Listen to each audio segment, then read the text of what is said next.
Hello, everyone, and welcome back to AI in the Classroom Daily. I'm Dan Cogan-Drew. A lot of the conversation around AI is focused on tools for teachers, lesson planning, feedback, grading, tutoring, productivity.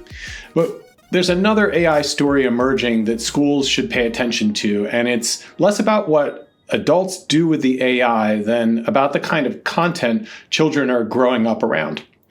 Today, I want to talk about a new story in the 74, published this morning, March 18, 2026, about what the author calls AI slop, flooding children's media. The basic concern is pretty simple. Generative AI is making it easier to mass produce videos for kids that look educational, but are often wrong, incoherent, and in some cases, potentially even harmful.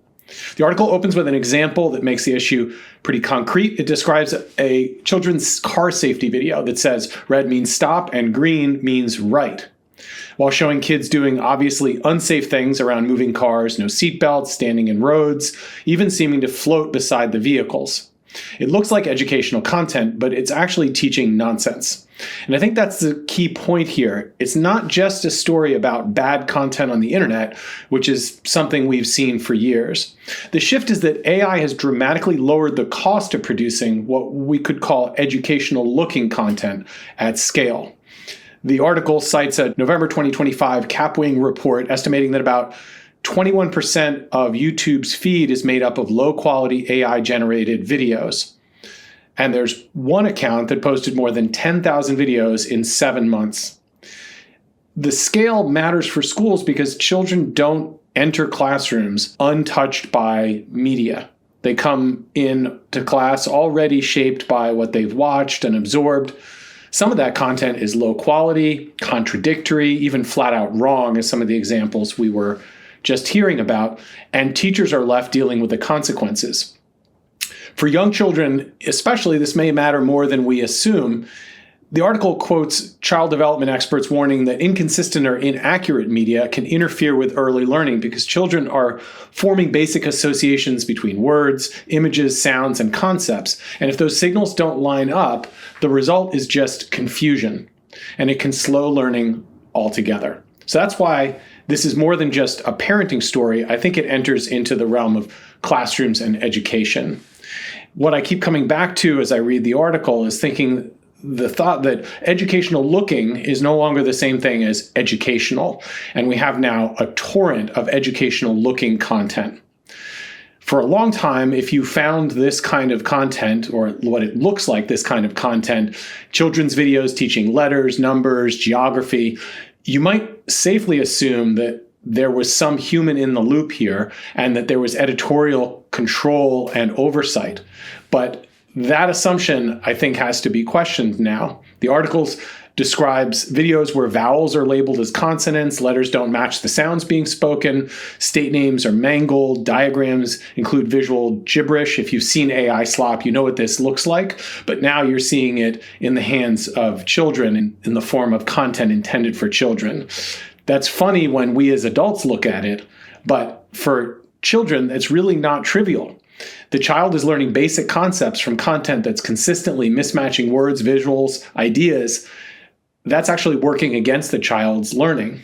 So backing up from this, let's take a minute to talk about the implications for schools. One, because of the age at which students are being exposed to this AI slop, it strongly suggests that media literacy may need to start even earlier than it does today, and it may need to start in a simpler form than it does today. Usually when we talk about media literacy, we talk about evaluating sources, checking claims, bias, all of which we should continue to do.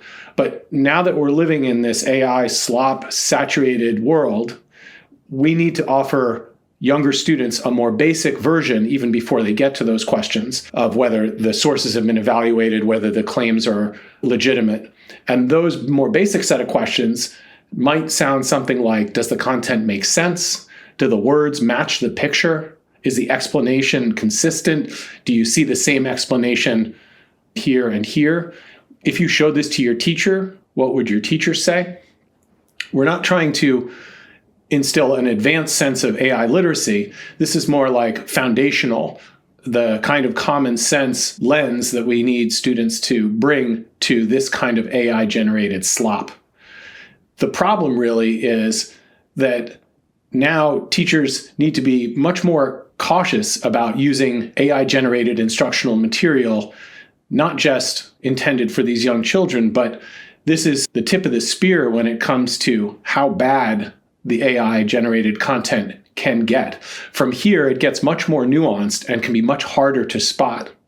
Once it becomes easy to generate songs, explainer videos, and all that kind of read-aloud style content, there's going to be a temptation, naturally, because everyone's trying to save time, to create materials that are just quote-unquote good enough. And especially in these early childhood settings, that coherence that's being lost, that loss matters enormously. If the images are drifting, if the labels are off, if the sequence is confusing, that may result in a great deal of ineffective time spent by the learner. So there's a real professional challenge to teachers who are working with young children in particular, but I would say students at all ages, in the temptation to use AI to generate materials that's still going to require extensive human oversight and judgment, because the creators who are behind some of the mechanisms generating this slop are not overseeing their creation. They are asleep at the wheel.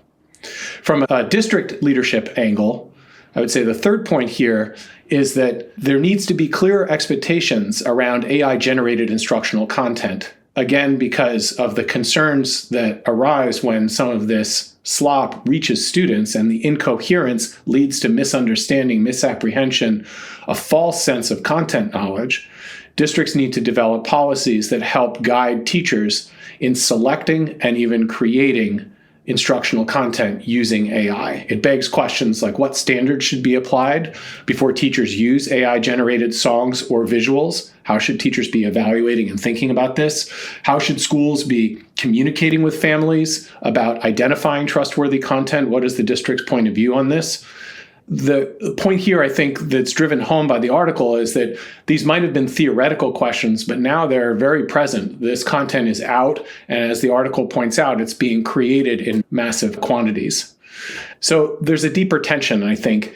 There's a conflict here between creating valuable educational content using AI and the quality of that content, the mass-produced, low-quality imitations of the educational media that everyone is striving to create. So it's not really whether AI can generate content. We know that it can. The real question, I think, is whether schools and families can get better fast enough at telling the difference between content that genuinely supports learning and content that imitates that look, that is educational seeming. And so there are maybe four things that I would leave you with to think about. One, it's an AI literacy issue. It's not just about screen time for young children or for older kids for that matter.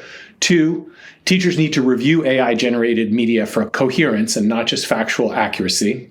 Three, elementary media literacy may need to begin earlier than we thought. And four, families may need help understanding that in an AI world, educational is not necessarily a guarantee. It may just be a label. So that's what's on my mind this morning. I would love to know how this is intersecting with your teaching and learning experience. Please comment in the chat. And if you haven't read the article on 74, highly recommend it. It'll bring you up to speed on the issue very quickly. That's all for today. Thanks for listening. See you next time on AI in the Classroom Daily.